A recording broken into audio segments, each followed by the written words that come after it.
post कर मुख्यमंत्री social media कि देहांत हो कोठी ना कोठी आमर सन्देह रोचे आ पछरे किछि ना किछि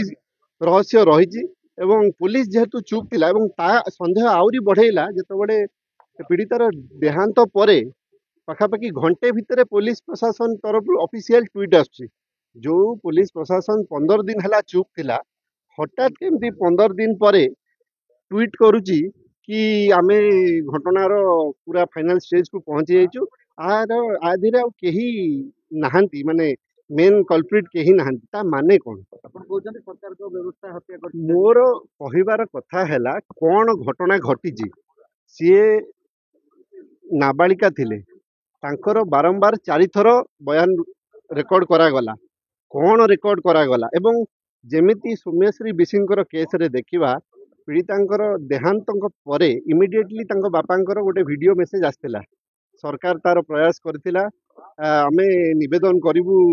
पॉलिटिकल पार्टी को राजनीति न करा जाऊ सेम स्क्रिप्ट वर्तमान बलंगा पीड़ितांक बापांकर मध्ये गोटे वीडियो भाइराल है इमिडिएटली डेथ पर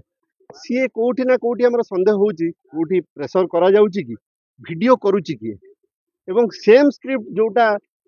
सौम्यश्री बिशिंगर थिला सेठी बलंगा पीड़ितांकर बापांकर दी जनक बापांकर सेम स्टेटमेंट केमिति रहउची तो संदेह घेर रे पुलिस रहउची एवं कोठी ना कोठी हमर संदेह रहउची पुलिस एवं सरकार ए कथा को चपई दवा पई प्रयास करूचंती एवं 15 दिन जाई पुलिस साइलेंट थिला इन्वेस्टिगेशन कौन करूथिला घासरे जाई कौन देखुथिला भगवान जानती 15 दिन पर जो देहांत होची इमिडिएटली पुलिस ट्वीट करुची घंटे भितर आमे सब फाइनल स्टेज रे पहुंच जाइछु आधिरे आ केही नाहांती इन्वॉल्व नाहांती जदि केही इन्वॉल्वमेंट नाहांती कालीठू आज भितर पाखापाखि 28 29 घंटा हो गलानी एजाई मध्य पुलिस आपण मानकू कि ओडिशावासी को एजाई तांकर कथा रखी नांती तो कोठी ना कोठी आमर संदेह रहउची ए कथा को चपेया पे प्रेशर करा जाउची सर ये बीजेडी अभियोग करछन्ती जे प्रथम एफआईआर जे 3 जण दुर्गत नियारे ताकू किरोसिन पड़ी की मारी दैछन किंतु बापांक अभियोग वर्तमान गोटे लुआ एवं पुलिस मध्ये एक्स रे ट्वीट करछि जे एकाधिक संस्कृति अछि एटा संदेह करि जाउनी कि निश्चित रूपे जहाँ मु कहली जेतबेले घटना घटी थिला तार सेबेठू मध्य आमे एम्स भुवनेश्वर टू नहीं कि बलंगा थाना मध्य घेराव करथिलु पुलिस को समय देइथिलु 48 घंटा से कहिथिले आमे हमर सर्च चलीची हमर इन्वेस्टिगेशन चलीची कोन इन्वेस्टिगेशन करछु ना सेटा आमे गणमाध्यम रे कि सोशल मीडिया रे कहि परिबुनी एमिति कोन हैला कि चाप पड़िला पीड़ितांकर देहांत परे जो पुलिस प्रशासन आपण मानकू बाइट दौ नथिला सोशल मीडिया रे छाडू नथिला सी इमिडिएटली पीड़ितार डेथ परे घंटे परे सोशल मीडिया रे ट्वीट कले और फेसबुक रे छाड़ले कि आमे सब सॉल्व कर सालुनी आधिरे केही इन्वॉल्वमेंट नाहांती